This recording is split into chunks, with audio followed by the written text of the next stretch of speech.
ભારે વરસાદથી ટ્રેન વ્યવહાર ખોરવાયો। 56 જેટલી ટ્રેન રદ થતા સુરત રેલવે સ્ટેશને મુસાફરો અટવાયા। ભારે વરસાદ સર્વત્ર પડી રહ્યો છે। વરસાદને પગલે ઠેર ઠેર પાણી ભરાયા છે, જેની અસર પબ્લિક ટ્રાન્સપોર્ટને ગંભીર રીતે પહોંચી છે।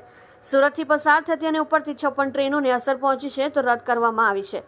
મુંબઈ તરફ જતી તેજસ એક્સપ્રેસ, કર્ણાવતી સહિતની ટ્રેનો રદ કરાઈ છે, જેના પગલે સુરત રેલવે સ્ટેશન પર મુસાફરો અટવાયા હતા।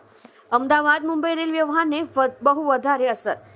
ભારે વરસાદથી અમદાવાદ મુંબઈ વચ્ચે રેલવે વ્યવહારને મોટી અસર થઈ છે। બીજી તરફ આજે સૌરાષ્ટ્ર અને કચ્છમાં 2 દિવસ ભારે વરસાદના રેડ એલર્ટના પગલે કેટલીક ટ્રેનો રદ કરવામાં આવી શકે છે।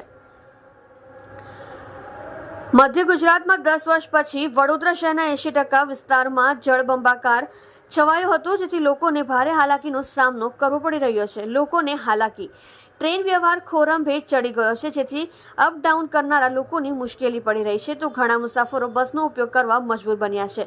જોકે ટ્રેન વ્યવહાર પૂર્વવત થવાની આશા પણ ઘણા મુસાફર રેલવે સ્ટેશનને ધામા નાખીને બેઠા હોવાનું સામે આવ્યું છે। જોકે આજે વરસાદે વિરામ લે તો ઝડપથી સ્થિતિ પૂર્વવત થાય તેવી આશા સેવવામાં આવી રહી છે। આપ જોઈ રહ્યા છો ગુજરાતની સૌથી પહેલા ખબર આપતી Surat express news channel director Rajesh મંગલેની સાથે।